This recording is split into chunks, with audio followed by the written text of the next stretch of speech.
నమస్తే అండి. కీర్తనలు 33వ అధ్యాయము 6వ వచనము. యెహోవా వాక్కు చేత ఆకాశములు కలిగెను, ఆయన నోటి ఊపిరి చేత వాటి సర్వసమూహము కలిగెను అని వాక్యం సెలవిస్తుంది.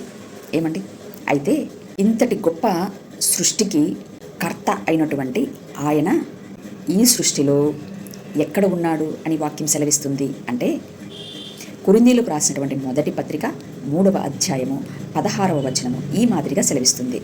మీరు దేవుని ఆలయమై ఉన్నారనియు, దేవుని ఆత్మ మీలో నివసించుచున్నాడనియు మీరు ఎరుగరా అని. ఏమండి, సమస్తమును సృజించినటువంటి వాడు, సర్వాంతర్యామి అయినటువంటి వాడు ఎక్కడ ఉన్నాడు? మానవుడి దేహంలో ఉన్నాడు. అంటే చిన్న లాజిక్ అర్థం అవ్వాలి ఇక్కడ.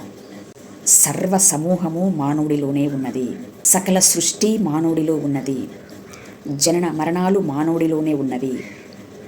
ఏమండి, కనుకనే సకల సృష్టి మానవుడికి సర్వీస్ చేసేదై ఉండగా, మానవుడు మానవుడిలోనే ఉన్నటువంటి సర్వశక్తిమంతుడికి సర్వీస్ చేయాల్సినటువంటి ధర్మము కలిగి ఉన్నాడు.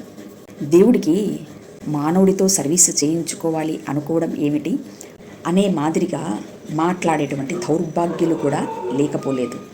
ఇంతకు మానవుడు మానవుడిలోనే మర్మమై ఉన్నటువంటి వాడికి ఎందుకు ఏలాగున సర్వీస్ చేయాలి అంటే, మానవుడు ఆయన యొక్క స్వరూపములోనికి, ఆయన యొక్క సౌందర్యంలోనికి రూపాంతరపరచబడాలి అంటే తప్పకుండా ఆయన ఆత్మ గనుక ఆత్మను గురించినటువంటి సౌందర్యమును ఏ మాదిరిగా జనన మరణాలను ఆయన హోల్డ్ చేస్తున్నాడు ఇత్యాది జ్ఞాన విజ్ఞానమును అనుభవపూర్వకముగా తెలుసుకోవడమే ఆయనకు సర్వీస్ చేయడం అవుతుంది.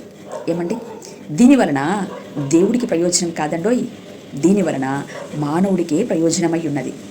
ఏ విధముగా అంటే, ఆయన గురించినటువంటి మాటను విశ్వాసముతో శ్రవణ మనన నిధిధ్యాస చేయడం అనేటువంటి సర్వీసు ద్వారా మానవుడు ఆ ఆత్మనే పొందుకోవడం వలన మానవుడు దేవుని కుమారులుగా రూపాంతరపరచబడడం జరుగుతుంది.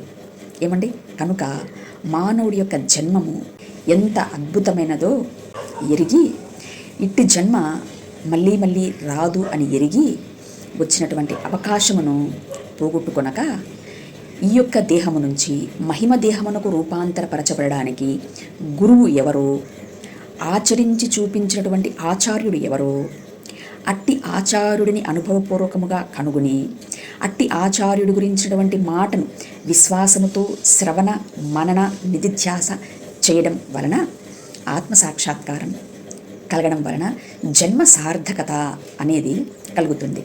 కనుక సత్యాన్ని అన్వేషించేటువంటి వారు ఈ మా మాటలను ఆలోచించగలరని మనవి. Thank you. నమస్తే.